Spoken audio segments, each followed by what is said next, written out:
Fidèles téléspectateurs, bonjour. Merci d'être avec nous sur Environews TV pour suivre votre émission Environnement et droit.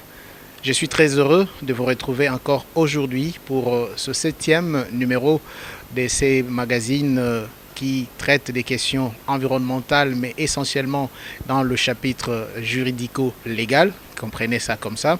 Nous parlons des réalités de l'environnement, mais nous essayons de voir cela à la lumière du droit environnemental congolais. Aujourd'hui encore, j'ai le réel plaisir de recevoir sur ce plateau spécial Maître Augustin Mpoyi Mbunga. Il est le conseiller technique principal du Conseil pour la défense de l'environnement par la légalité et la traçabilité, CODELT en sigle. C'est une ONG très connue en République démocratique du Congo qui se bat pour que la gestion de l'environnement respecte le droit et la légalité, que tout se passe dans la transparence la plus totale afin que le pays entier puisse tirer profit de cet environnement que Dieu nous a doté. Maître Augustin, bonjour. Bonjour. Merci encore une fois d'être venu sur notre plateau. C'est moi qui vous remercie de me recevoir une fois de plus. Voilà. Vous serez toujours le bienvenu sur ce plateau d'Environews qui vous reçoit avec plaisir, comme je l'ai dit. Avec vous aujourd'hui, nous allons tenter de répondre à deux questions. La première, c'est celle de savoir comment est-ce que la RDC peut obtenir réparation de l'Angola après que une entreprise angolaise ait pollué les rivières congolaises, bien que ces rivières tirent leurs ressources en Angola. Et la deuxième question, c'est par rapport au moratoire. Quel intérêt de maintenir ou de lever le moratoire sur les forêts de la République démocratique du Congo? C'est un combat que vous êtes en train de mener depuis un certain temps. Déjà, par rapport à ça, qu'est-ce que vous êtes en train de faire par rapport au moratoire? Qu'est-ce qui se passe au juste? Alors, le moratoire, vous êtes sans ignorer que très dernièrement, le Conseil des ministres, sur proposition de la vice-premier ministre et ministre de l'Environnement et du Développement durable, a analysé et approuvé une des 10 mesures phares qui ont été proposées. Au nombre de ces mesures figurait l'arrêté, disons la levée du moratoire. Et il faut dire quand même que nous étions surpris par lorsque le compte rendu du Conseil des ministres a été rendu public, parce que nous sommes des acteurs clés du secteur. Nous aurions pu souhaiter, en tout cas, que nous soyons consultés pour nous faire entendre. Parce que nous sommes quand même présents dans le secteur, ça fait déjà un certain nombre d'années.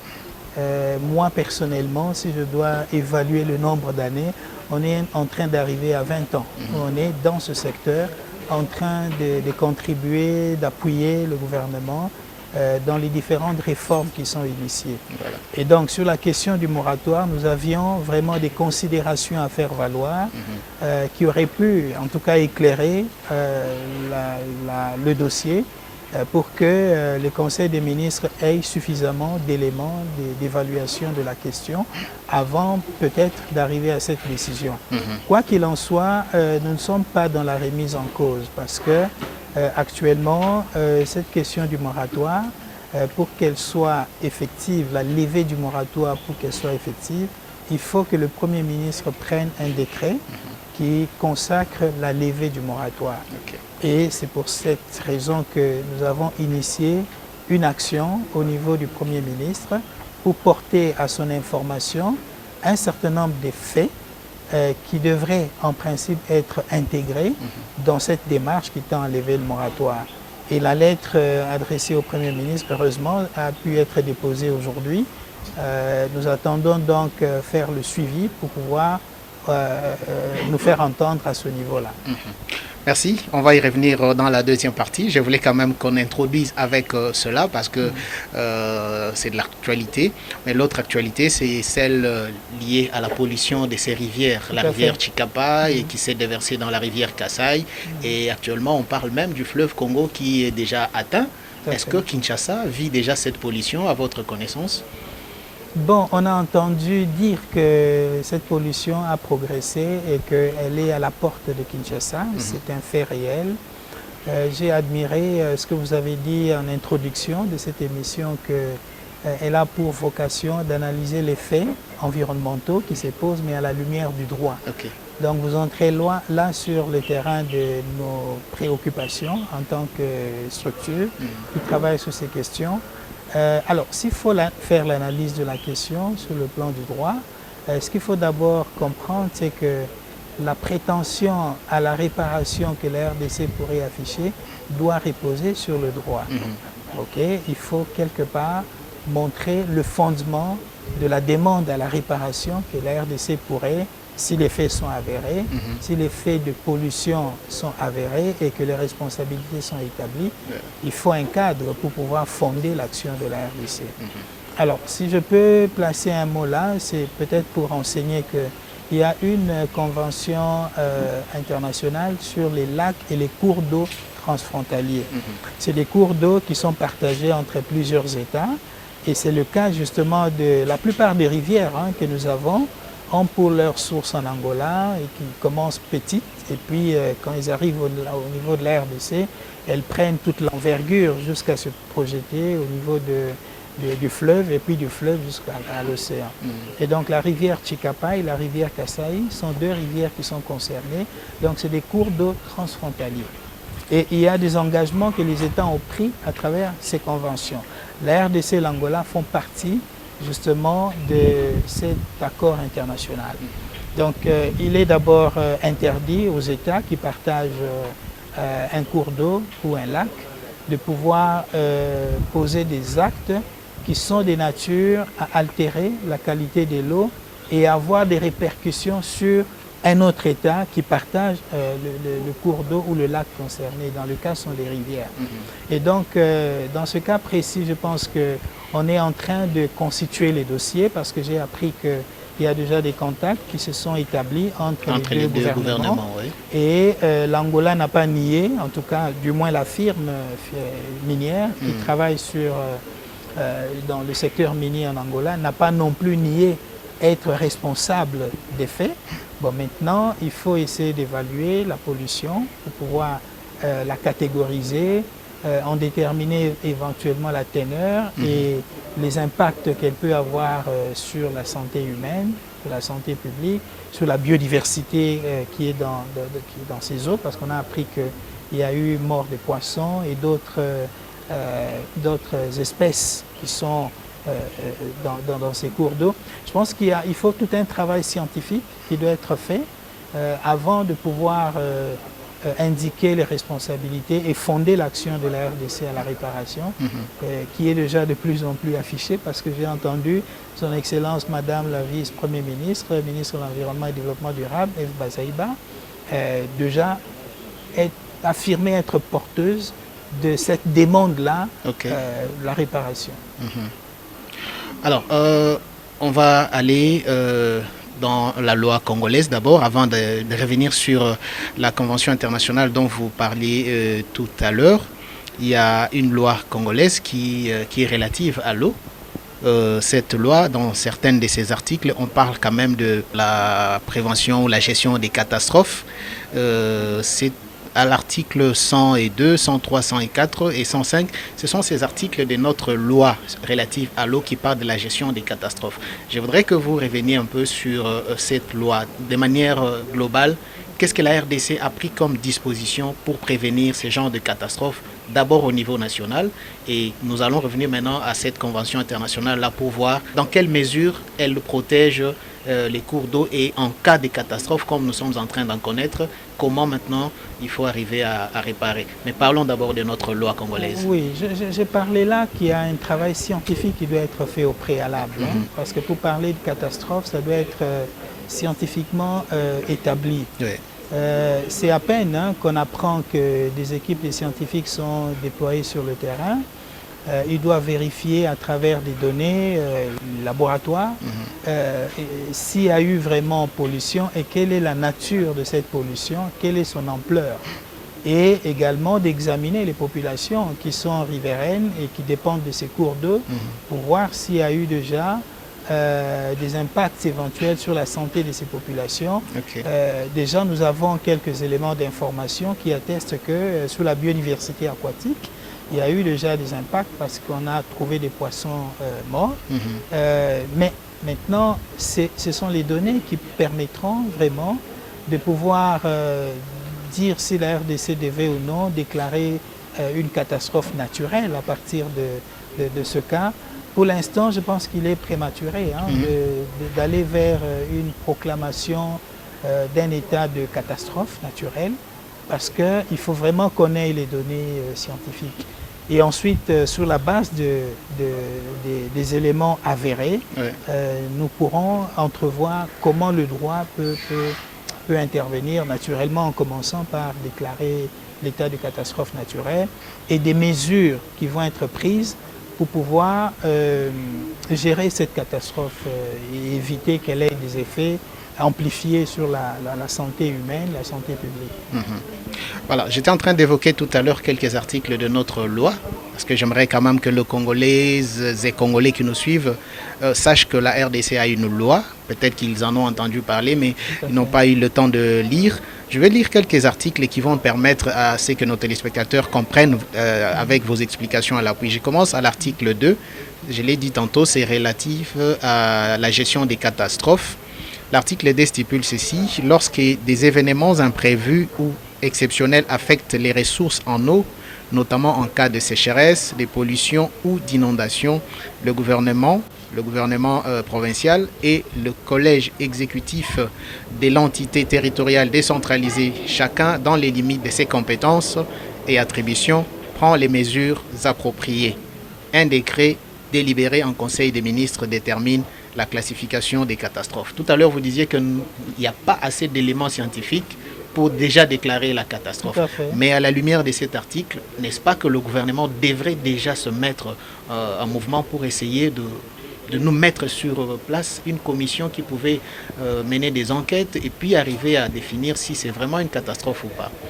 Bon, à travers l'actualité que nous suivons, il est clair qu'il y a déjà des actions qui sont entreprises dans ce sens-là par le gouvernement. Bon, maintenant, à quel rythme cela progresse-t-il? Où est-ce qu'on en est aujourd'hui? Je pense qu'il faut suivre pour voir. D'abord, il y a une équipe de scientifiques qui est allée déjà sur le terrain. Bon, il faut attendre le retour de ce travail qu'ils sont allés faire pour pouvoir... parce qu'une chose est de déterminer la catastrophe, mais une autre, c'est de prendre des mesures correspondantes.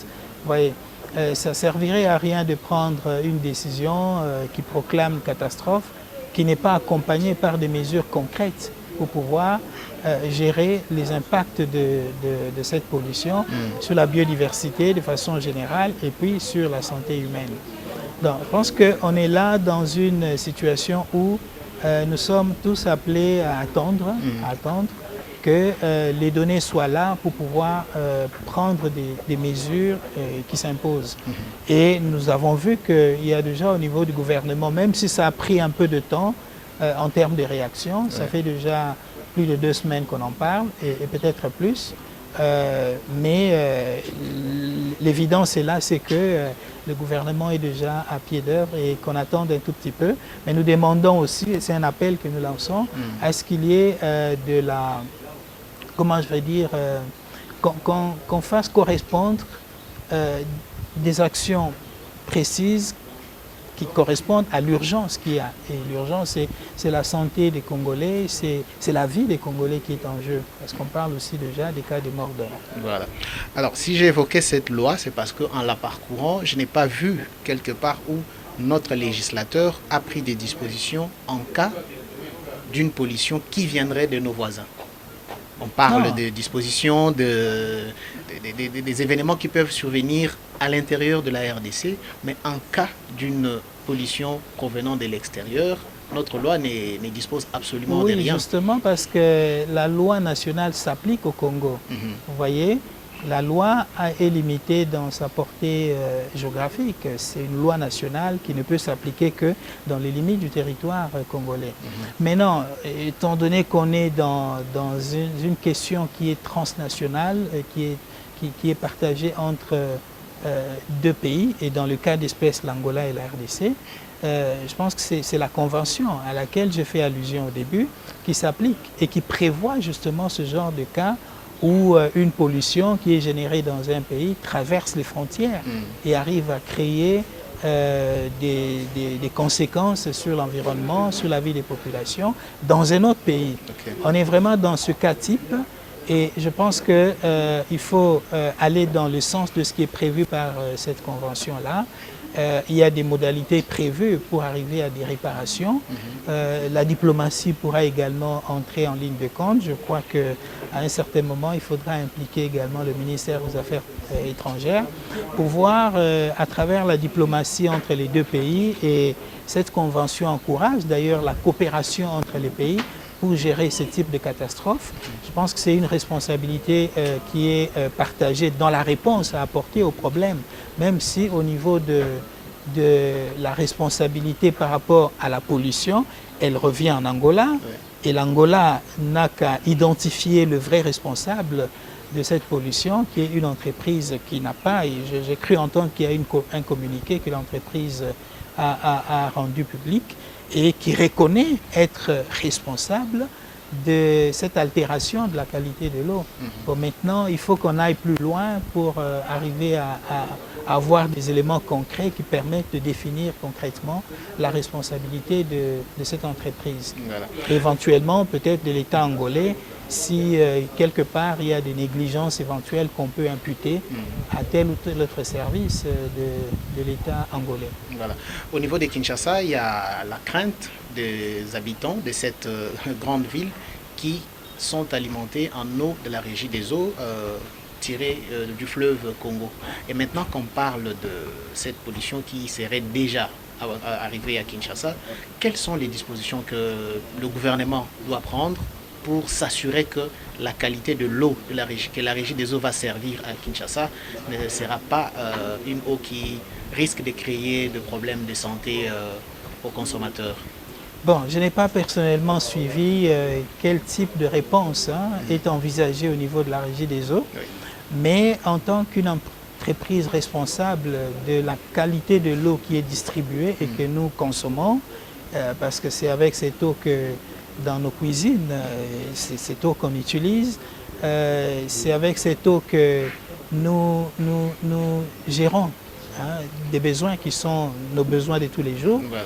Je pense qu'il doit y avoir eu peut-être déjà, je ne suis pas au courant, mais il doit y avoir déjà une action en termes de prévention au niveau de la régie des eaux pour pouvoir prévenir que cette pollution, si elle est avérée, n'entre pas dans la chaîne de distribution, et ce serait une catastrophe pour une population qui est évaluée à aujourd'hui à plus de 17 millions d'habitants pour la ville de Kinshasa.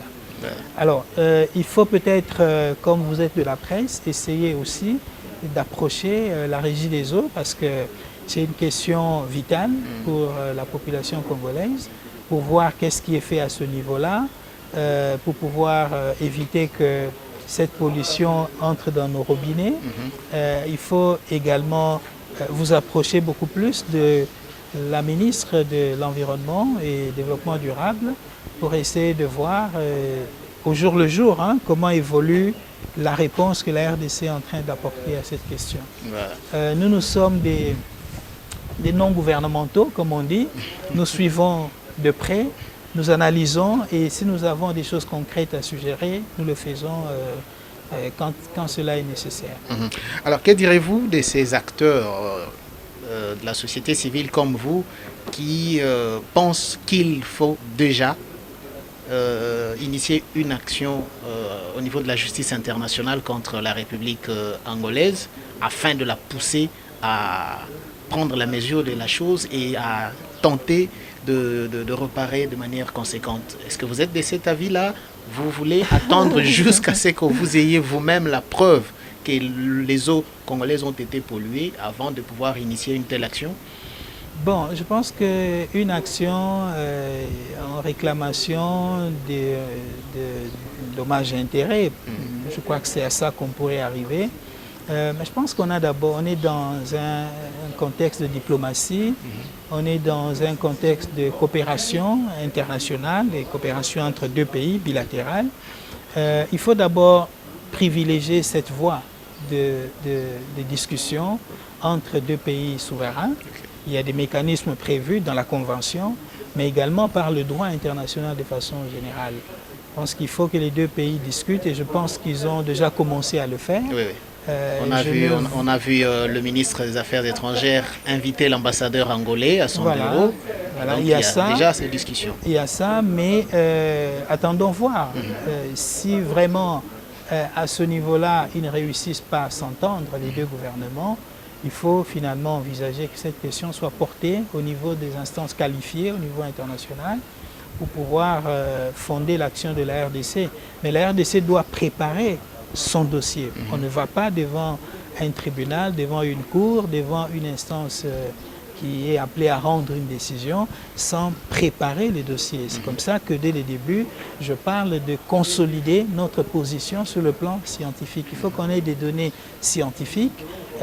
L'Angola fera pareil, je présume, parce qu'elle sera aussi dans une attitude de se défendre. Ouais. Vous voyez, il faut qu'on ait vraiment des données indiscutables, parce que c'est la science, et, pour pouvoir fonder notre action à la réparation si vraiment on arrive à établir qu'il y a eu la pollution, de quelle nature elle est, quelles sont les incidences qu'elle a pu avoir jusque-là sur la vie des populations, sur la vie de la biodiversité aquatique qui est dans ces rivières. Si tout cela est réuni, je pense qu'on a un bon dossier qu'on peut soutenir devant une instance qualifiée pour intervenir dans ce genre de dossier. Très bien. Alors, est-ce qu'on peut déjà se faire une idée de l'indemnisation que l'Angola peut être appelé à faire à la République démocratique du Congo quand on sait qu'il y a eu des tonnes et des tonnes de poissons qui sont morts, à voir les images qui ont circulé sur les réseaux sociaux. On a parlé des hippopotames qui sont décédés et les femmes qui ont consommé cette eau-là, qui ont des problèmes gynécologiques. Il y en a qui ont fait de la diarrhée dans la population kassaïenne. Est-ce que tout ça peut avoir déjà on peut avoir une idée sur le coût que ça peut faire pour arriver à réparer cela? Oui, mais c'est prématuré de parler déjà des coûts. S'il y a des évidences que les hippopotames sont morts, les poissons sont morts, même si cela est, on l'a vu dans les médias, mais on a une fois de plus, je reviens, besoin de pouvoir le confirmer à travers la science. Okay. Il faut établir, comme on dit en droit, le rapport de causalité entre la pollution et l'auteur de la pollution, et les conséquences qu'on a vues dans les images, des hippopotames qui sont morts, des poissons qui sont morts, des femmes qui sont affectées, pas seulement des femmes, mais aussi des hommes, des enfants. Donc, je pense que c'est prématuré aujourd'hui d'arriver à chiffrer le préjudice éventuel que la RDC peut avoir subi, mais on y arrivera. Si on travaille de façon méthodique et si on arrive à avoir les vraies données qui sont fondées sur des éléments scientifiques avérés, nous pouvons arriver à une évaluation du préjudice à demander à l'Angola.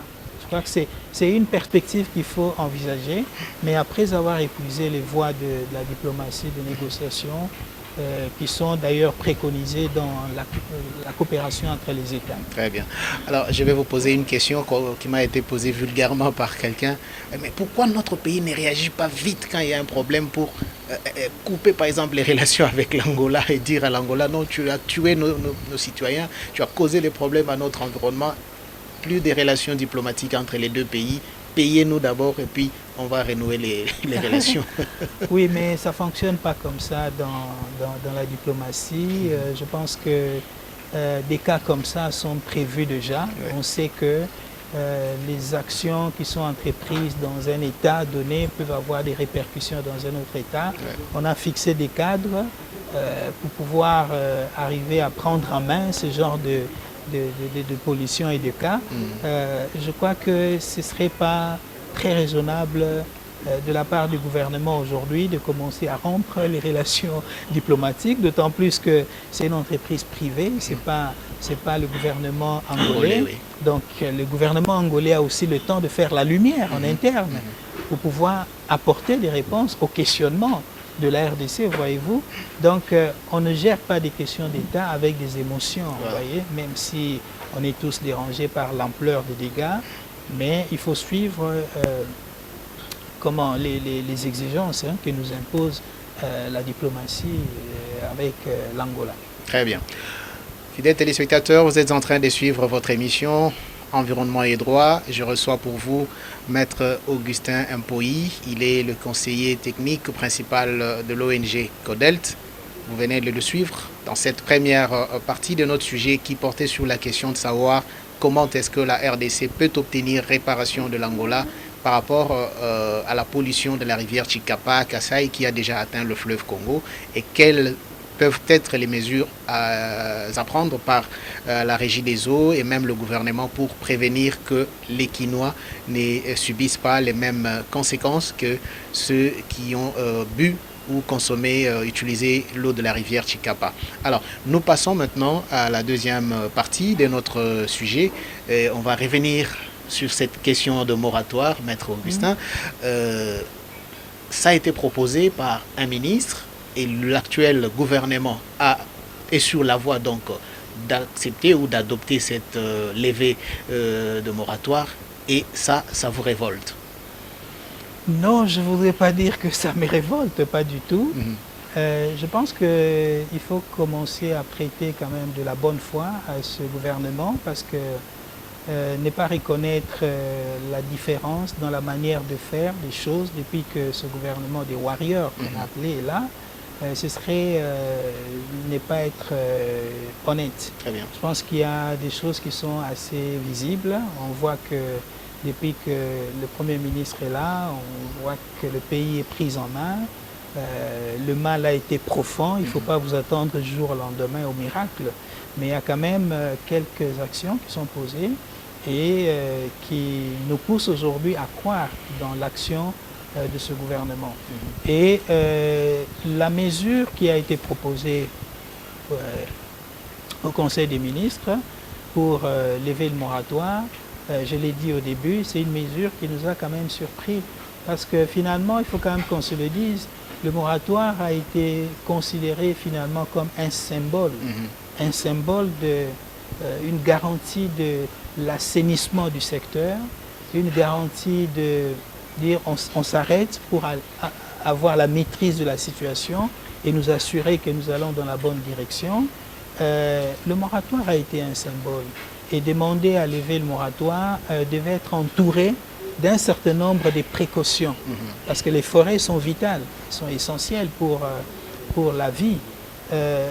Laissez-moi vous dire que si nous détruisons les forêts, qu'il n'y a pas de forêt sur la Terre, il n'y aura plus de vie sur la planète Terre.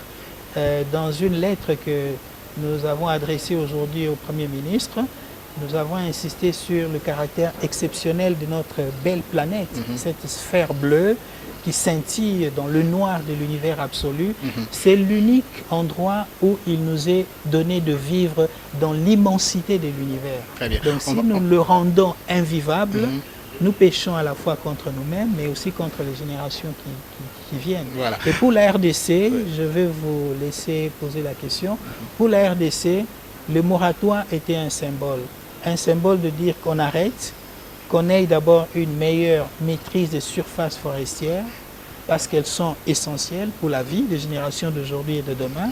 Et lorsqu'on est assuré que nous avons une effective maîtrise sur le domaine forestier, on pouvait envisager de commencer à réattribuer, mais dans une configuration où nous maîtrisons les systèmes d'attribution pour qu'elles soient vraiment transparentes, et nous maîtrisons également ces entreprises qui ont déjà des contrats, parce que nous avons mis les moyens pour assurer la surveillance, la police et le contrôle sur l'activité forestière. Ces garanties-là, nous ne les avons pas encore.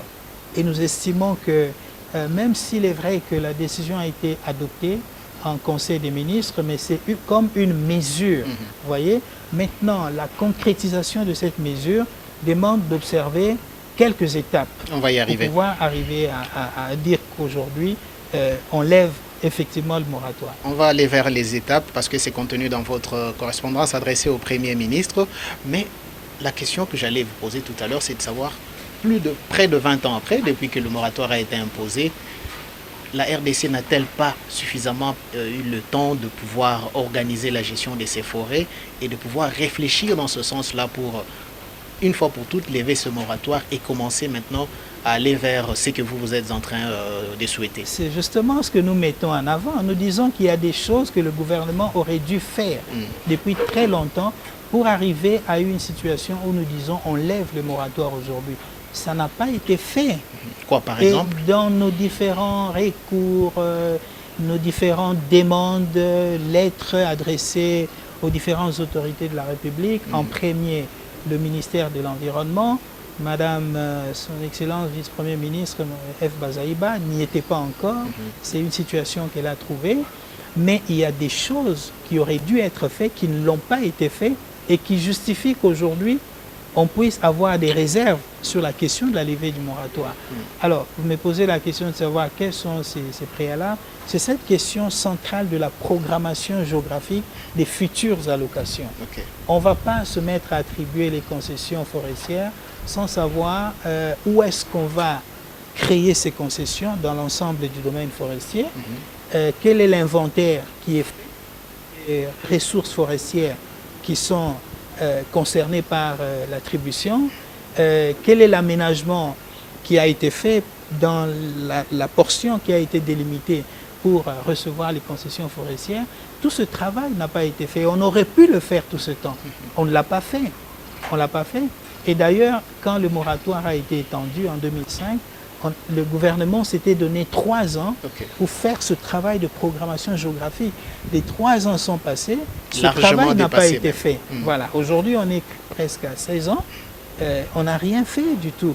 Et nous posons la question de savoir quel est l'élément nouveau qui est intervenu dans l'entretemps pour qu'aujourd'hui, on puisse dire on lève le moratoire. Vous voyez, la programmation géographique c'est une démarche qui consiste à identifier sur l'ensemble du domaine forestier quelles sont les portions qui vont être délimitées pour accueillir ces concessions forestières d'exploitation industrielle du bois d'œuvre. Vous voyez? Or, ce travail de programmation géographique ne devrait pas être fait par le ministère de l'Environnement seul, qui gère les forêts. Parce que les forêts, même si ils sont principalement sous gestion du ministère ayant l'environnement dans ses attributions, mais c'est des compétences qui sont partagées avec les autres ministères. Parce que vous avez appris que dans les forêts, il y a du pétrole. Le ministère des hydrocarbures avait très dernièrement programmé de faire des appels d'offres dans le domaine forestier, vous voyez. Donc, décider de dire qu'on va créer les concessions forestières dans le domaine forestier, seul par le ministère de l'Environnement, sans intégrer le fait que les autres planifient également des affectations dans le même domaine forestier. Vous avez les mines dans les forêts, vous avez également des minerais qui sont là-dedans. Vous avez cette question des tourbières qui est une matière transsectorielle, transversale. Vous voyez, comment est-ce qu'on fait cette programmation dans une démarche coordonnée entre les ministères qui sont concernés? Voilà, c'est là toute la question. Je pense qu'il faut inscrire cette question de programmation géographique dans la démarche actuelle, parce qu'actuellement, le gouvernement est en train d'avancer dans l'aménagement du territoire. Vous ne pouvez pas faire la programmation géographique des concessions forestières aujourd'hui en dehors de la programmation géographique de l'ensemble du territoire national, parce que les forêts font partie du territoire. Donc c'est une question qui s'inscrit dans l'aménagement du territoire. Actuellement, il y a des provinces, et parmi d'ailleurs les provinces forestières, qui sont en train d'avancer dans l'élaboration des plans d'aménagement du territoire. Il faut inscrire cette question de programmation géographique là, au niveau des provinces qui aujourd'hui travaillent à élaborer des plans d'aménagement du territoire. Bon, maintenant, si on estime que ça prendra trop de temps de pouvoir attendre que les provinces soient prêtes avec le plan d'aménagement du territoire, il y a des raccourcis qu'on peut faire, mais qui ne gênent pas le travail d'aménagement du territoire sur le terrain au niveau des provinces et au niveau des ETD. Ce raccourci, c'est quoi? Et je pense qu'on avait déjà commencé ce travail avec le FONARED à l'époque. C'est parce qu'il y avait des divergences entre le ministère de l'Environnement et le ministère des Finances qu'on n'a pas pu finaliser ce travail. Mais il était prévu que dans moins d'une année ou de 2 ans, qu'on puisse avoir déjà la projection des espaces qui vont accueillir ces concessions et qu'on ait une mise en commun des données, les données pétrolières, les données minières, les données de la biodiversité, les données forestières, tous ces inventaires-là, mais aussi des données socio-économiques qu'on devait mettre ensemble pour pouvoir finalement mieux programmer la localisation des futures concessions. Et le budget avait même été à l'époque envisagé, estimé par le FONAREL, qui avait même prévu de trouver des fonds pour pouvoir financer ce travail-là de programmation géographique des futures concessions. Et là, c'est un travail, si on le fait dans une démarche multisectorielle, multi-acteurs, consolidée, on a plus de chances d'avoir une meilleure programmation de ces futures concessions. Et c'est dans ces conditions-là qu'il faut envisager la levée du moratoire. Le faire autrement, on a des conséquences à déplorer et nous voulons déjà anticiper pour pouvoir attirer l'attention à ceux qui ont la décision justement de dire faites très attention, n'amplifiez pas la situation qui est déjà dramatique sur le terrain, faites attention parce que vous êtes dans une position de décision. Voilà les éléments à prendre en compte. Voilà. Alors, d'après vous, pourquoi pendant autant d'années ce travail n'a pas été réalisé alors que ça allait quand même faciliter les choses aujourd'hui pour qu'on arrive à lever le moratoire sans qu'il y ait trop de tiraillements entre les acteurs de la société civile, les gouvernants et même, il y a même les autorités des entités territoriales décentralisées qui commencent à lever aussi de la voix. J'ai suivi dernièrement un chef d'une entité comme ça qui s'oppose aux attributions de concessions forestières faites par l'ancien ministre de l'Environnement. Alors pourquoi ce travail n'a pas été réalisé d'après vous ? Bon, ça dépend de la manière dont le gouvernement définit ses priorités. Ouais, il faut qu'on sache à un moment donné, dans les différents secteurs, quelles sont nos priorités pour pouvoir faire correspondre des budgets de manière la plus appropriée. Ouais. Nous avons toujours attiré l'attention sur le fait que le moratoire, bien que ce soit un symbole, comme je l'ai dit tout à l'heure, au début de l'émission, il est appelé à être levé un jour. Vous voyez? Et pour pouvoir le lever, il y a des priorités, des priorités que le gouvernement devait se donner. Et nous avons eu l'impression que on n'a pas travaillé sur ces priorités. Et tout d'un coup, on se dit, on lève le moratoire. Voilà ce qui nous surprend et qui nous permet en plus de rebondir avec des données que nous avons toujours mises sur la table, que nous portons maintenant à l'attention des nouvelles autorités qui sont dans le pays. Parce qu'aujourd'hui, on a un nouveau Premier ministre, on a des nouvelles autorités au niveau des différents ministères.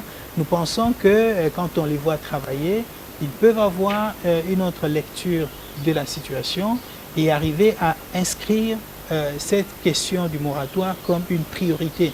Je ne veux pas dire seulement la question du moratoire, mais tout ce qui est tout ce qui se place en termes de préalable pour arriver à une décision de lever du moratoire. Donc ces éléments-là devraient absolument être pris en compte si on veut éviter le chaos dans le secteur forestier. Ceux qui n'ont pas la même vue que vous sur la situation pensent que continuer à imposer le moratoire à la République démocratique du Congo, c'est empêcher le gouvernement congolais de se faire suffisamment de recettes ou de l'argent pour pouvoir répondre à certains besoins de sa population. Est-ce que vous êtes de cet avis? Est-ce qu'il est vraiment important que la RDC commence à vendre ses forêts pour se faire beaucoup des millions, des milliards peut-être? Oui, je ne suis pas trop de l'avis de ceux-là, parce que les réformes dans le secteur forestier, moi je les suis depuis très longtemps. Peut-être que les gens perdent de vue, ou peut-être qu'ils ont oublié, ou qu'ils ne sont pas du tout au courant, que en l'an 2000, lorsqu'on a pris la décision de commencer les réformes dans le secteur forestier, le constat qui a été fait, c'est que toutes les forêts étaient sous contrat. Toutes les forêts. Il n'y avait pas une seule portion des forêts congolaises, qui n'étaient pas sous contrat. À l'époque, on les appelait des contrats portant lettre d'intention ou garantie d'approvisionnement en matière ligneuse. Il n'y avait aucune surface forestière qui n'était pas sous contrat. Qu'est-ce que cela a rapporté au pays? C'est à peine 1 million et quelques de dollars par an. Et pourtant, tout le domaine forestier est sous contrat. Donc ceux qui disent qu'on prive à l'État des moyens aujourd'hui, ils n'ont pas raison. Parce qu'il y a eu un moment où tout le domaine forestier est sous contrat, mais ça n'a rien rapporté du tout. Donc le problème, c'est la politique qu'on met en place pour pouvoir attribuer les concessions, suivre le fonctionnement, je veux dire, l'exploitation de ces concessions-là, et le système de contrôle qu'on met en place pour avoir la maîtrise des incidences de cette exploitation, notamment sur l'environnement, sur la pauvreté, parce que les milieux ruraux doivent être transformés, vous voyez. Donc c'est tout ça qui a manqué à l'époque et qui aujourd'hui manque encore. Donc tant qu'on n'a pas travaillé sur la rationalisation, d'abord l'assainissement du secteur, qui n'est pas fini, et la rationalisation de notre système d'attribution des concessions et le contrôle qu'on doit assurer. Vous voyez, le contrôle de l'IGF, c'est que ça a entraîné, c'est l'augmentation des revenus. Et c'est ça qu'on veut pour le secteur de l'environnement. Il faut un dispositif de contrôle. Mieux vaut avoir très peu de concessions mieux contrôlées et qui opèrent dans la durabilité qu'avoir tout le domaine forestier comme à l'an 2000 qui est sous contrat mais qui ne rapporte rien au pays. Et encore que quand tout le domaine forestier est sous contrat, il n'y avait aucune mise en valeur. Presque, elle était nulle aujourd'hui. Ce que nous préconisons, c'est la bonne gouvernance. C'est d'arriver à mettre en place un système de gouvernance des forêts et surtout par rapport à cette question d'exploitation industrielle qui rassure et qui nous inscrit vraiment dans la durabilité. Ce n'est pas encore le cas et c'est imprudent aujourd'hui de dire voilà, on lève le moratoire et c'est peut-être maintenant l'occasion pour moi d'attirer l'attention sur le Premier ministre qui a la décision. C'est lui qui a la décision de prendre le décret qui va lever le moratoire. La décision du Conseil des ministres n'est qu'une mesure qui est proposée et adoptée, mais la concrétisation de la levée du moratoire, d'après le décret qui a institué le moratoire, c'est un décret du Premier ministre qui va lever formellement le moratoire.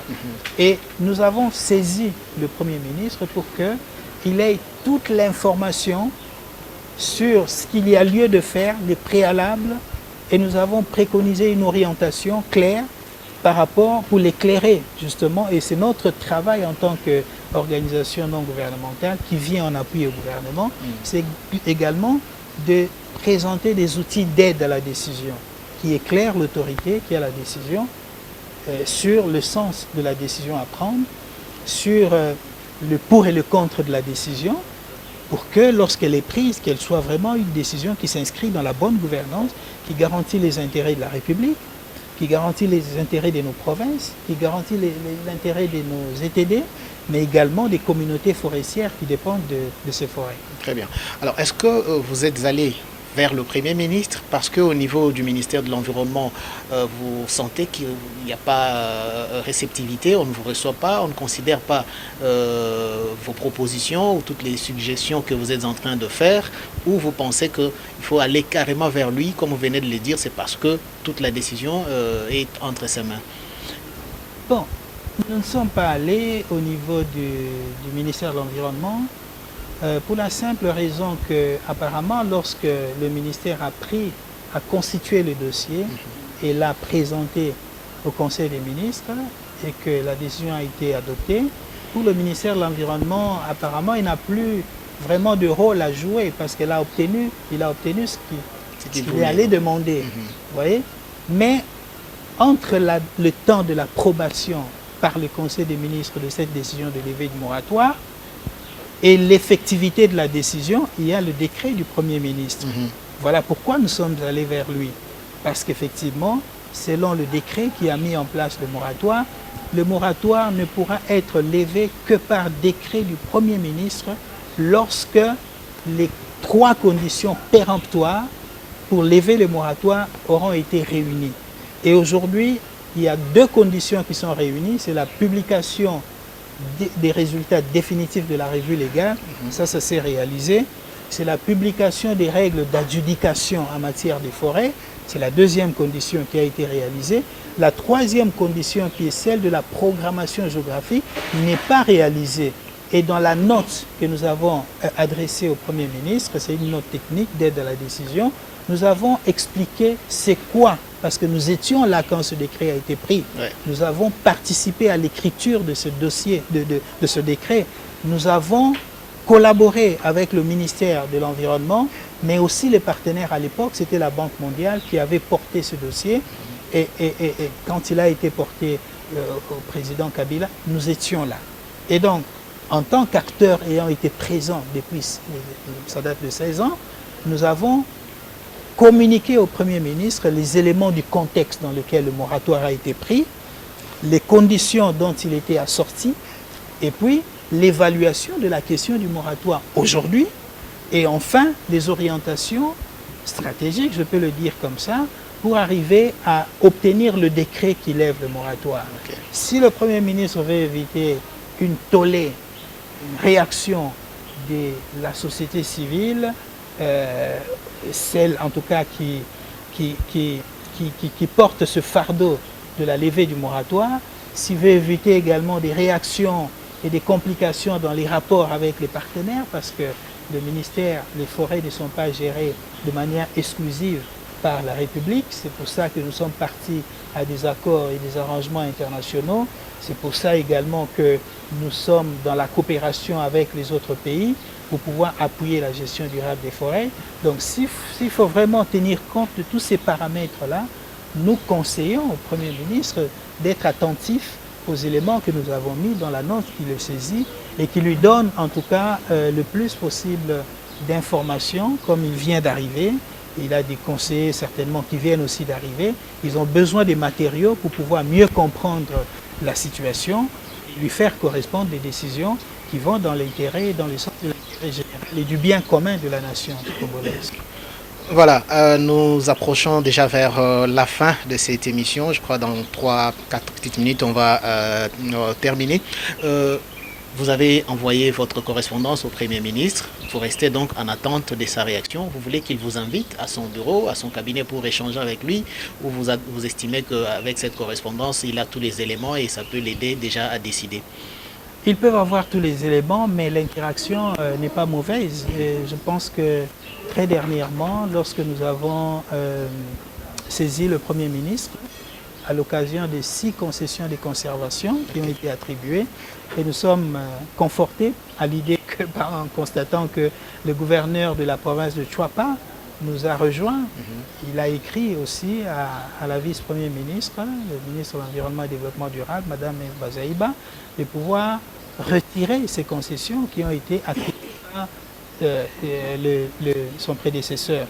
Et il a pratiquement, à sa manière, utilisé les mêmes arguments que nous, c'est-à-dire qu'il n'y a pas eu de transparence du tout dans le cheminement qui a conduit à l'attribution de ces concessions.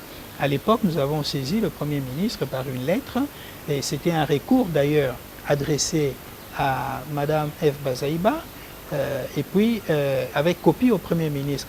Mais nous sommes quand même surpris, laissez-moi le dire, parce que j'ai encore le micro, de constater que toutes les correspondances qu'elle a reçues, Madame la vice-première ministre n'a pas du tout réagi. Okay. Il y a des recours que nous lui avons adressés avec des éléments pertinents que nous avons consignés dans le recours pour l'éclairer dans la décision. Nous sommes surpris que non seulement il n'y ait pas eu de réponse écrite, mais qu'également elle n'ait fait rien jusqu'à ce jour. Et les 3 mois sont en train d'expirer de recours qu'elle avait.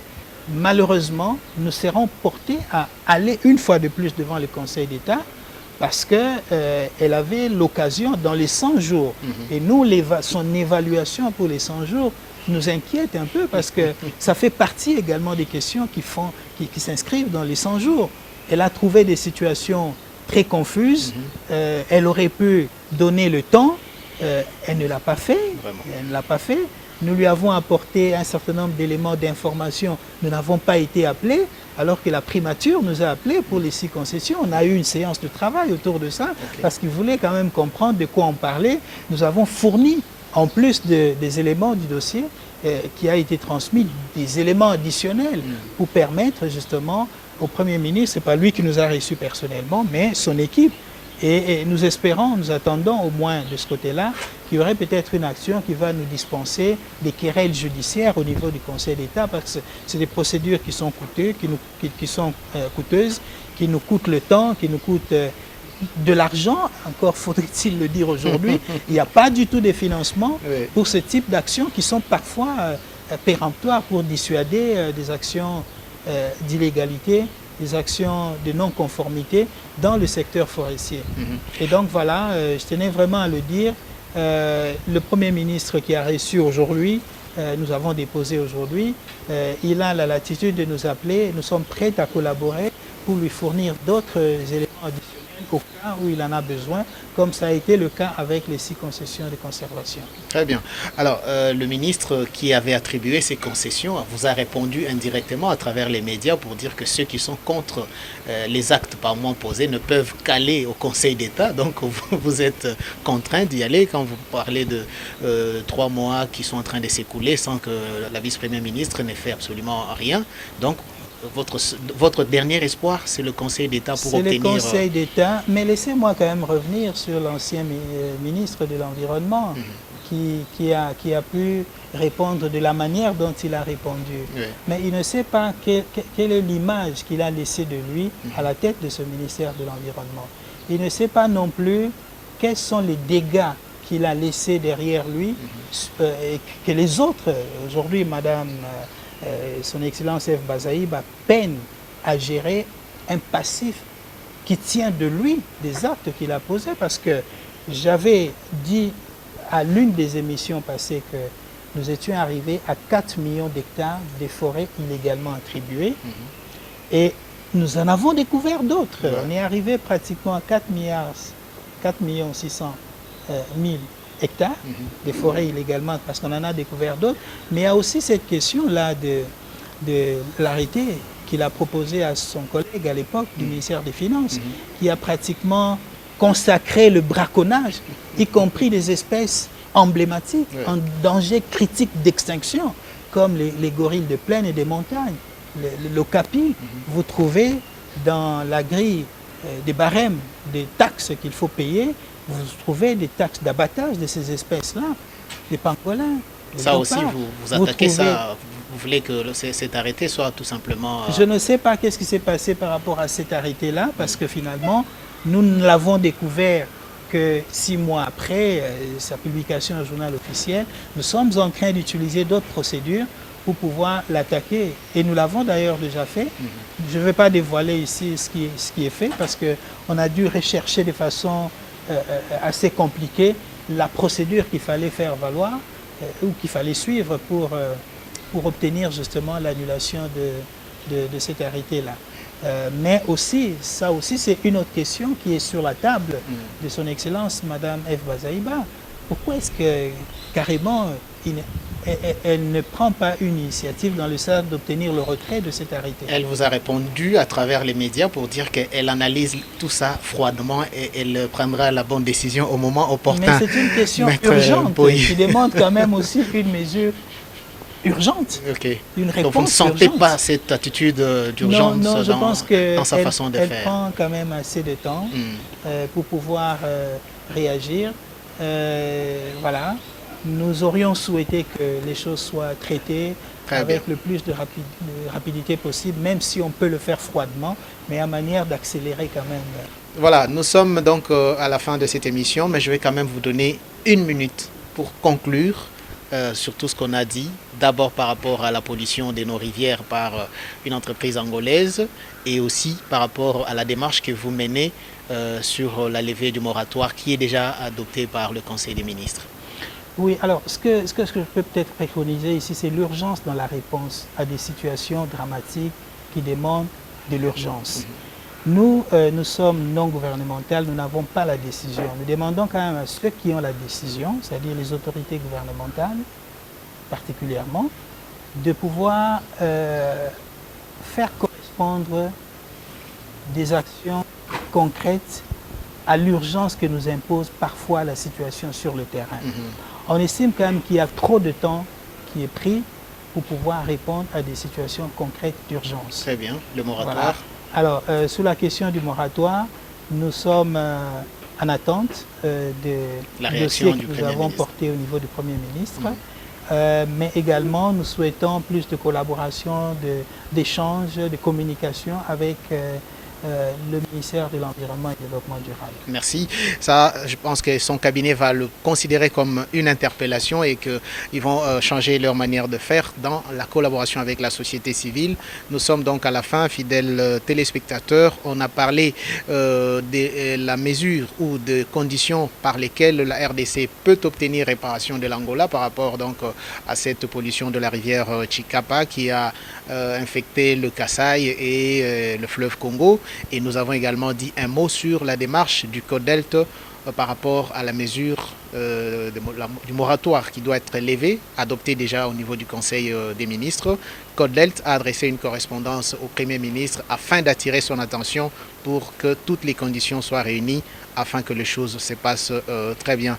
Maître Augustin Poy, merci d'être venu. Merci, c'est moi qui vous remercie. À la prochaine. Très bien. Merci à l'équipe technique, Our Botila Levieux, Serge Ngalamouleme, Glodine Foulou, Francis Mbanzoulou. C'est grâce à cette grande équipe qui m'accompagne que vous pouvez nous suivre chez vous. Prenez donc rendez-vous avec nous très prochainement. Envoyez-nous vos questions par notre numéro qui s'affiche, par WhatsApp, par SMS. Nous allons les exploiter dans nos prochaines émissions. Merci de garder votre fidélité sur Environ News TV. Au revoir et à très bientôt.